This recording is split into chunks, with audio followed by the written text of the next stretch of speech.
Hello again, everyone. Mark Hackle, Macomb County Executive. John Paul Rea, just giving you the updates on what's going on here, specifically in Macomb County, kind of in relation to what's going on around the state as well as around the country. So totals today, the unfortunate reality, we're looking at positive test cases, 723, and the death toll right now is up to 24 people have succumbed to the COVID-19. So pretty challenging, these statistics, but we understand they're going to continue to rise. Absolutely, Mark. Not only have we been working day in, day out with our health department and our epidemiology team, we've put together a brand new dashboard that's available at macombgov.org. Not only is it cataloging the total cases that we have and the deaths, but we also have information with there not only on hospitalizations, the confirmed cases day or day out, also the confirmed cases by age, and then the heat map, which illustrates the community spread as far as where the virus is in and around Macomb County. And you know what, folks, take advantage of that. macombgov.org, you can click on the icon that first pops up that talks about COVID-19. It says click here, click on it, and it'll direct you to statistics about Macomb County, statistics about the state, where we're at on a regular updated basis. So we want to keep information in your hands. We're not trying to be alarmist here, but the reality is they got this target date set for the country as well as for Michigan. You note the president just backed it up. He was trying to push this Easter date to come into play where everything's going to go back to normal. Now he has even indicated, based upon what he's hearing from the experts, that we need to back this up to the end of April. So what does that mean? That means there are going to be plenty more cases coming in, not only positive tests, but deaths that are coming. And that Dr. Fauci, he's on stage talking about, he believes the numbers are going to reach somewhere close to 100,000 based upon what the scientists, based upon what experts are saying from past epidemics and some of the other concerns that they're seeing currently right now around the country. So with that being said, if you're thinking about 100,000 people possibly dying as a result of this, and right now we only have 2,500 recorded in the country, that's about a 50% increase coming our way, meaning in this country. So I'm not buying the April 8th date. I think it's going to be pushed back a little bit, but again, I think people need to prepare. This is serious, more serious than I think what some people may anticipate coming our way here. Yeah, Mark, obviously you look at the impact that it has on the day-to-day lives that we're living, not only with the stay home, stay safe, the other type of social distancing elements and personal responsibility things in play, but obviously there's that surge with regards to the hospitals. The April 8th date's kind of been thrown out there as a day where we might have the capacity of cases that are in our local hospital systems and everything. I think the most important thing with that is, again, focusing on the needs of the critical care individuals that are in our health care systems, ensuring that they have the appropriate resources, and individuals using those personal responsibility elements to track symptoms or any other things that are impacting them day to day as far as their personal wellness. And that's where we're finding the real, I guess, if you will, challenge right now is in those hospitals. I mean, Absolutely. You're talking about an additional 10,000 statewide beds that are going to be needed to figure out how do we get these people placed in some kind of a care facility. So we're working and vetting some of the facilities here in Macomb County. I know they're talking about TCF down in Detroit right now, the old Coble Center. They're trying to figure out how to retrofit that as an opportunity for I guess bringing people in as far as patients. Here in Macomb County, we have identified sites. In fact, there was just an article in Macomb Daily talking about that.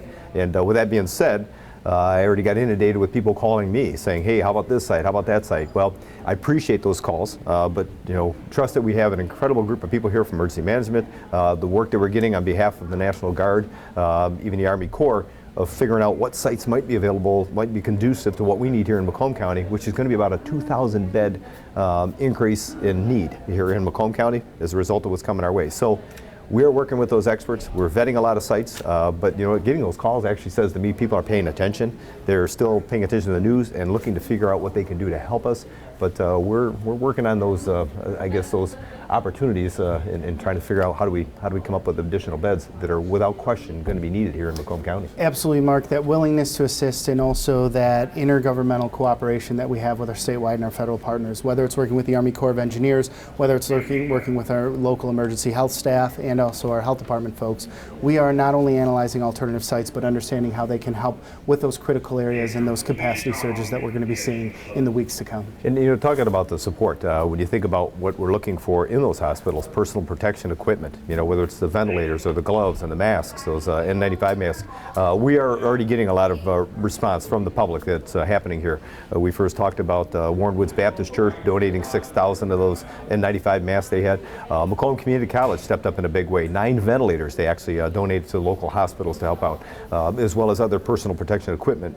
Jim Sawyer and his folks did an incredible job of trying to figure out how do we get that not only to the hospitals but to the first responders that are out there responding to this need where people are calling 911 looking for that kind of support. So we're seeing that. But I got to tell you, General Motors here, I mean, this is a hometown company for us. The tech center, the folks over there have done a great job, not only for our local economy, but even during these crisis time. They didn't need the National Defense Fund Act or National Defense Act to push them to do something. They were already putting things in play in trying to figure out how do they work with Ventec to create more of those ventilators and build more ventilators. Washington State is where they're from, Ventec, and they're actually creating, they're trying to produce more there, as well as here, I think it's, where is it, in Kokomo, or where's it at over in Indiana. Yep. Yeah. So they're trying to create some in the facility over there. So they created a partnership, working on making more of those ventilators so they can be available for the hospitals. And even the N95 masks, yeah. Now they're producing those here in Macomb County, trying to create, I think they're trying to produce like 50,000 to 100,000 a day to try to get those out to not only local hospitals, but wherever the need might be. So, you know, hats off to General Motors and doing what they've been doing. And it wasn't as a result of somebody trying to push them to do it. They jumped in to try to be part of the solution. It's American ingenuity during a time of crisis, Mark. What they're doing not only with regards to the N95 mask down at the Warren facility, obviously the R&D capacity that's coming out of the tech center and getting that out across the country. It's that resource sharing, it's that innovativeness that's not only bringing these challenges and meeting them on a day-in, day-out basis. Yeah, and you may have heard over the weekend, the president had finally, he'd helped us out, and the governor had asked to try to get some kind of declaration for a state of emergency here as a disaster declaration, if you will, for the state of Michigan. We already put in place the state of emergency. The federal government did, the state did, we did as a county. That helps out, give us a chance to redeploy resources as needed and create some efficiencies in that area. But the question becomes, you know, a disaster declaration is hugely important when it comes to trying to figure out how do you bring in resources, meaning financial resources as well as maybe even people-related resources. So there was finally an agreement on behalf of the federal government, President Trump, as well as Governor Gretchen Whitmer, to try to figure out how do we make that happen. It creates a great opportunity for us, not only currently with finances, but even in the future. How do we recover? How do we recoup some costs as a result of what we're seeing here in the state of Michigan?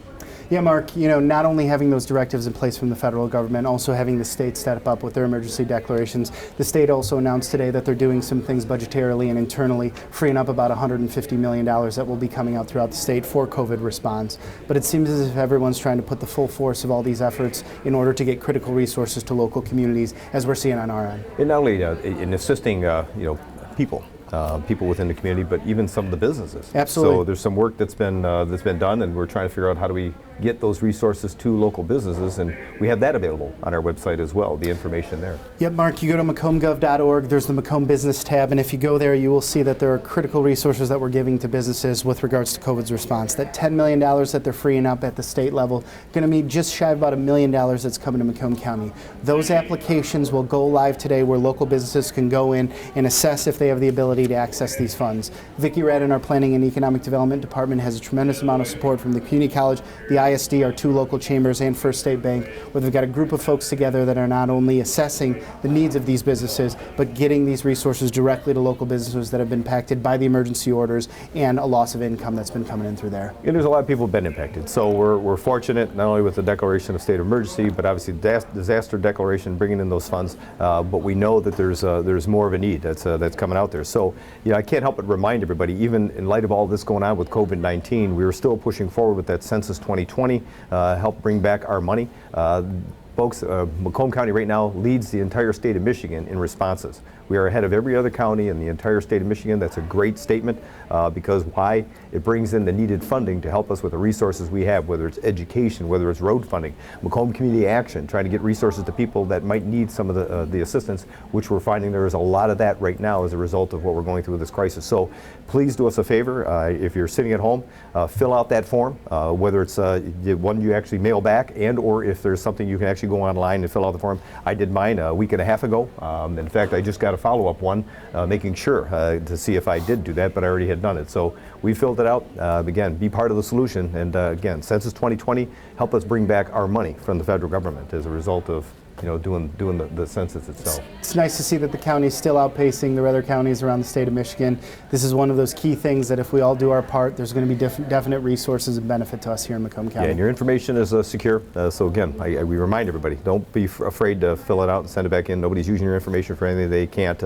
Attorney General Daniel Nessel has been very much upfront on this, saying anybody is found to have done that, there will be some charges or somebody will be brought to justice. So I wouldn't worry about that at all. Fill out the forms and help us out. So I don't tend to like to be an alarmist. When you do look at our website, macombgov.org, and you look at some of the statistics, knowing what's about to come our way, I can't help but just forewarn people once again. We are going to see those numbers increase. The number of cases as well as the number of deaths.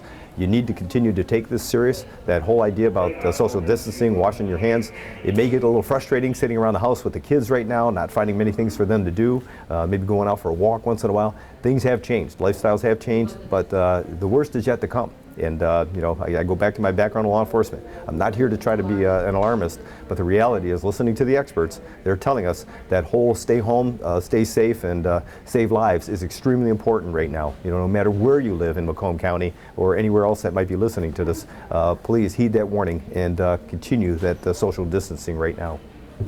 So, with that being said, continue to stay safe, and we'll update you next time we get back. Thanks, folks.